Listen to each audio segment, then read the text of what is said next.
வணக்கம். மிதுன ராசி குரு பெயர்ச்சி பலன்கள் 2025 வருகின்ற 11ஆம் தேதி 5ஆம் மாதம் 2025 குரு பகவான் பெயர்ச்சி பெறுவார். குரு பகவான் பெயர்ச்சி பெற்றால் மிதுன ராசியான உங்களுக்கு நற்பலன்களை செய்வாரா, கெடு பலன்களை செய்வாரா?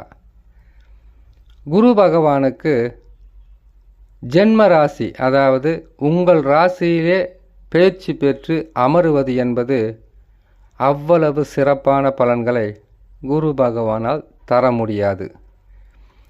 12ஆம் இடத்தில் இப்போ இருக்கிறார், இதனால் வரைக்கும் இருந்தார். 12 என்பது விரயம், அதிகப்படியான செலவுகளை செய்வது, அதிகப்படியாக விரயங்களை கொடுப்பது தான் 12வது இடம். 12இல் இருக்கும்போது வீணான விரயமும் இருக்கும், சுப விரயமும் இருக்கும். சுப விரயம்னாக்கா வீடு கட்டுறது, திருமணம் செய்கிறது, அல்லது உங்களுடைய உடல் நலத்தை காப்பாற்றிக்கிறது, இல்லை ஒரு வியாபாரத்தை நல்ல நிலையில் கொண்டு போகிறதுக்காக அது பெருசாக முயற்சி பண்ணி செய்கிறது, தொழில் செய்கிறது, வண்டி வாகனங்களை மாற்றுறது, இப்படி சுப விரயமாகவும் இருக்கும். ஒரு சிலருக்கு வெறும் விரயங்கள் மட்டும் இருக்கும், சுப விரயங்களாக இருக்காது. இதற்கு காரணம் உங்கள் சொந்த ஜாதகத்தில் நடக்கக்கூடிய தசா. அப்படி ஓராண்டு காலமாக விரயங்களை கொடுத்து கையில் இருக்கக்கூடிய காசு பணங்களை கரைத்திருப்பார். இப்போ ஜென்ம ராசிக்கு வருவார். ஜென்ம ராசி என்பது அவ்வளவு சிறப்பான பலன்களை குரு பகவானால் கொடுக்க முடியாது. குரு பகவான் கொடுக்கின்ற இடங்கள் என்றால் உங்கள் ராசிக்கு 2ஆம் ராசியில் அமரும்போது, 5ஆம் ராசியில் அமரும்போது, 7ஆம் ராசியில் அமரும்போது, 9ஆம் ராசியில் அமரும்போது, 11ஆம் ராசியில் அமரும்போது தான் நற்பலன்களை, எதிர்பாராத அதிர்ஷ்டங்களையும் யோகங்களையும் தர முடியும். இதுவே ஒரு வருஷங்களுக்கு முன்னாடி 2023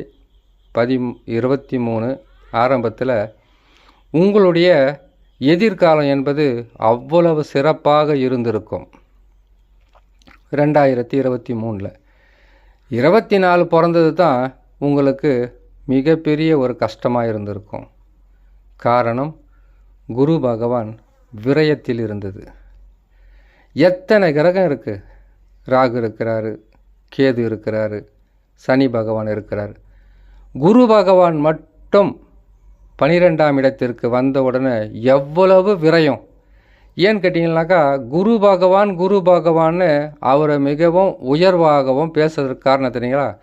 குரு பலம் இருந்தால், குரு பலம்னா என்ன? ராசிக்கு 2, ராசிக்கு 5, ராசிக்கு 7, ராசிக்கு 9, ராசிக்கு 11 இந்த இடங்களில் இருக்கும்போது எத்தனை கிரகங்கள் பாதகமாக இருந்தாலும் அதை தடுத்து உங்களுக்கு நற்பலன்களை கொடுக்க ஆரம்பிப்பார்.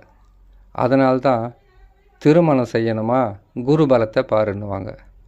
வீடு கட்டணுமா, குரு பலத்தை பாருங்கள். உங்களுக்கு ஏதாவது கடை ஆரம்பிக்கிறது, தொழில் ஆரம்பிக்கிறது, வியாபாரம் ஆரம்பிக்கிறதுனா குரு பலம் இருக்கான்றத எல்லா ஜோதிடர்களும் பார்க்கக்கூடிய ஒரு முக்கியமாக ஒரு விஷயமாகவே இருக்கும் குரு பலம். இப்போது குரு பகவான் ஜென்ம ராசிக்கு வருவார்.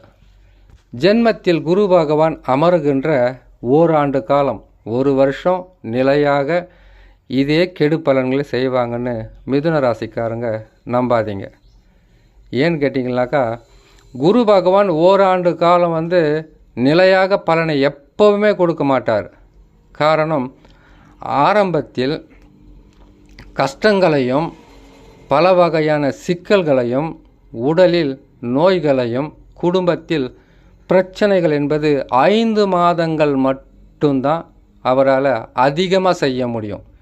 எவ்வளவோ சந்திச்சிருப்பீங்க வாழ்க்கையில். ஒரு 5 மாதம் 6 மாதம் பொறுமையாக இருங்க. உங்கள் பக்கமும் காற்று வீசும். குரு பகவானும் 12லிருந்து ஜென்ம ராசிக்கு வரப்போகிறாரு.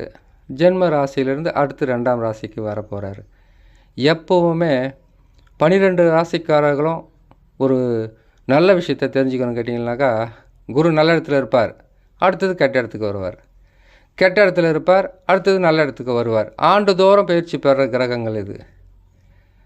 அதனால் ஜென்மத்தில் குரு பகவான் அமருகின்ற அந்த ஒரு வருஷத்தில் 5 அல்லது 6 மாதங்கள் மட்டும் பாதகத்தை எதிர்பார்த்திடாத நஷ்டங்களையும் கஷ்டங்களையும் சில துன்பங்களும் தருவார்.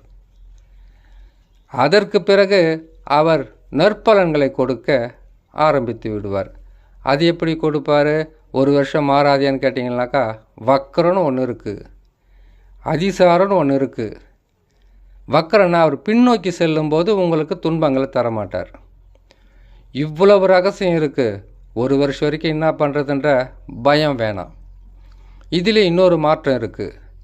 குரு பகவான் இருக்கின்ற இடம் கெட்ட இடமாக இருந்தால் பார்க்கின்ற பார்வை எந்த பழுதும் இல்லாமல் நற்பலன்களை செய்யும்.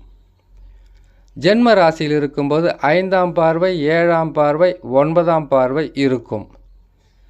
அப்படி இருக்கும்போது 5 பலம் பெறும், 7 பலம் பெறும், 9 பலம் பெறும்.